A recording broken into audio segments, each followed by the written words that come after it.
নদীতে মাছ ধরতে গিয়ে নিখোঁজ এক ব্যক্তি।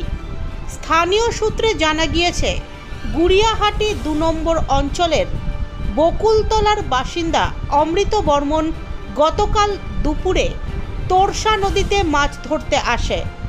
রাত হয়ে গেলেও বাড়িতে না ফেরায় খোঁজ শুরু হয়। তার মাছ ধরার নৌকা পাওয়া গেলেও তার কোনো খোঁজ মেলেনি।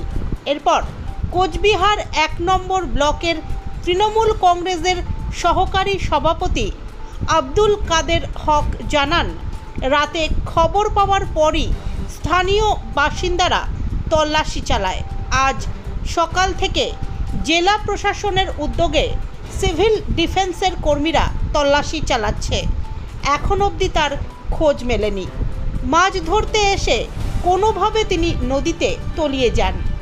নদীর ধারে তার নৌকা ও মাছ ধরার সরঞ্জাম পাওয়া গেলেও তার কোনো খোঁজ মেলেনি। আমরা চেষ্টা চালিয়ে যাচ্ছি। এই ঘটনার খবর জানাজানি হতেই ওই এলাকা জুড়ে তীব্র চাঞ্চল্যের সৃষ্টি হয়েছে। খবর বলতে আমরা গতকাল বিকেলের দিকে খবর পাই, আমাদের ফোনের মাধ্যমেই আসে, আমাদের মোবাইলে ফোন করা হয় যে গুড়িয়াহাটি ২ নং অঞ্চলের বাসিন্দা, আমাদের বিদ্যাসাগর কলোনি বকুলতলাতে তার বাড়ি, তিনি নদীতেই মাছ ধরে, এটাই কর্ম করে। তো বিকেলবেলা থেকে তাকে খুঁজে পাওয়া যাচ্ছে না। সেই নিরিখে আমি এবং আমাদের পঞ্চায়েত সমিতির পূর্ত কর্মাধ্যক্ষ চন্দনাদে ভৌমিক মিলে তার বাড়িতে যাই এবং তাদের বাড়ির লোকের সাথে কথা বলি। কথা বলার পরে ওরাও বললো, ওদেরও অনুমান যে নদীতে মাছ ধরতে আসছে। শুধু নৌকাটি পাওয়া গেছে, লোককে পাওয়া যায়নি।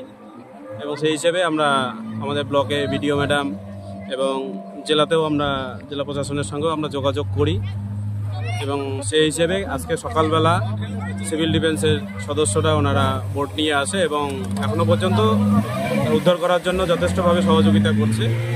এলাকার লোক সবাই সহযোগিতাই করছে। তো দেখা যাক কী হয়। আপনার পুরো নাম? আমার নাম আব্দুল কাদের হক, কোচবিহার ১ নং পঞ্চায়েত সমিতির সহকারী সভাপতি এবং কোচবিহার ১ ব্লক তৃণমূল কংগ্রেসের সভাপতি।